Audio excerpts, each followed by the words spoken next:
एक दिव्यांग राजा की पेंटिंग। यह कहानी एक दिव्यांग राजा की है जिसके राज्य में कोई भी परेशानी या समस्या नहीं थी।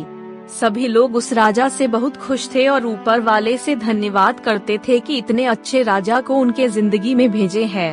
वह राजा दिव्यांग था, उसकी एक आँख नहीं थी और एक पैर नहीं था, लेकिन फिर भी राजा को इस बात का कोई मलाल नहीं था। एक दिन राजा अपने महल के गलियारे में घूमते हुए अपने पूर्वजों की लगी तस्वीर को देख रहा था और सोच रहा था कि मेरे पिताजी इतने शूरवीर थे, उनके पिताजी इतने शूरवीर थे, हमें इतने शूरवीर खानदान में जन्म लेने का मौका मिला, यह ऊपर वाले का धन्यवाद है। राजा ने सभी चित्र को देखते हुए आखिरी चित्र तक पहुंचा और फिर उस खाली जगह को देखा तो वह चिंता में पड़ गया, क्योंकि उसे मालूम था कि अब यहाँ जो तस्वीर लगेगी वह उसी की लगेगी। लेकिन राजा को इस बात की चिंता नहीं थी कि वह मर जाएगा, चिंता इस बात की थी कि वह जो पेंटिंग लगेगी वो कैसी लगेगी। राजा का एक आँख और एक पैर न होने की वजह से वह चिंता में पड़ गया और सोचने लगा कि इस गलियारे में इतने शानदार पेंटिंग लगी है, लेकिन मेरी एक आँख और एक पैर न होने की वजह से मेरी ही तस्वीर सबसे खराब लगेगी और सबसे भद्दी दिखेगी।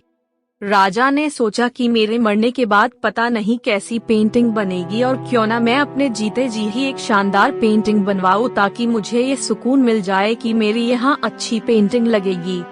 अब उस राज्य में ऐलान करवा दिया गया और सभी पेंटर्स को बुलाया गया और कहा गया कि जो भी पेंटर राजा का शानदार पेंटिंग बनाएगा उसे शानदार इनाम मिलेगा। अब सभी पेंटर राज्य में आए और उन पेंटर को पता था कि अगर शानदार पेंटिंग बनेगा तो शानदार इनाम तो मिलेगा, लेकिन जिस राजा का एक आँख नहीं है, एक पैर नहीं है, उसका शानदार पेंटिंग कैसे बनेगा।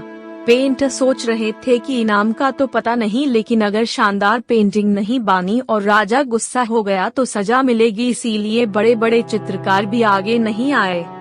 तभी उसमें से एक लड़का बोला, राजा साहब मैं आपकी पेंटिंग बनाना चाहता हूँ, मुझे 24 घंटे का वक्त दीजिए। अब सभी बड़े बड़े पेंटर हैरान हो गए कि ये लड़का क्या पेंटिंग बनाएगा, और अगर राजा को पेंटिंग पसंद नहीं आई तो इसे सजा जरूर मिलेगी। राजा बोला ठीक है, आप बना करके आइए। अगले दिन वह लड़का तस्वीर बनाकर लाने वाला था और दरबार पूरी तरह से भर चुका था। लोग दूर दूर से ये देखने के लिए आए थे कि वह लड़का कैसा पेंटिंग बनाकर लाएगा। अब लड़का जब उस राजा की पेंटिंग बनाकर लाया तो लोग आश्चर्यचकित रह गए। सब लोग जोर जोर से तालियां बजाने लगे, सीटी बजाने लगे, और जब राजा ने उस पेंटिंग को देखा तो वह खुश हो गया और बोला कि वाह, इससे अच्छी पेंटिंग तो इस पूरे गलियारे में नहीं है। राजा ने उस लड़के को बहुत सारा इनाम दिया। अब आप सोच रहे होंगे कि उस राजा की क्या पेंटिंग बनी होगी जिसकी एक आँख नहीं है और एक पैर नहीं है, कैसा पेंटिंग बना होगा। उस तस्वीर में लड़के ने उस राजा को एक घोड़े पर सवार किया था। एक साइड से उस राजा का एक पैर दिख रहा था और राजा तीरंदाजी करते हुए निशाना लगा रहा था, और निशाना लगाते वक्त एक आँख बंद हो जाती है, और उस लड़के ने उस राजा की वही आँख बंद की थी जो राजा के पास नहीं थी। इस तरह से उस लड़के ने राजा को निशाना लगते हुए घोड़े के ऊपर सवार दिखाया, जिससे एक आँख बंद और एक ही पैर दिखाया, और इतना शानदार पेंटिंग बनाया था कि वह अब तक की सबसे सर्वश्रेष्ठ पेंटिंग थी। उस लड़के के सामने भी चुनौती थी, संकट था, लेकिन उसने सकारात्मक का साथ नहीं छोड़ा। जिंदगी में आप जिस भी मुकाम पर हो, जिस भी संकट में फंस जाए, जिस भी स्थिति में हो, अगर आपने सकारात्मक का साथ कभी नहीं छोड़ा तो यकीन मानिए आप उस संकट से बाहर निकल आएंगे।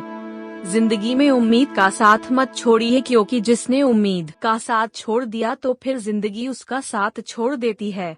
हर पल सकारात्मक रहिए, खुश रहिए, ऊपर वाले के आशीर्वाद के साथ और अपनों के प्यार के साथ, अपनी अच्छी और सच्ची मेहनत के साथ कर दिखाओ कुछ ऐसा कि दुनिया करनी चाहे आपके जैसा। इस तरह की स्टोरी को सुनने के लिए हमारे चैनल को लाइक, शेयर और सब्सक्राइब करना बिल्कुल ना भूलें।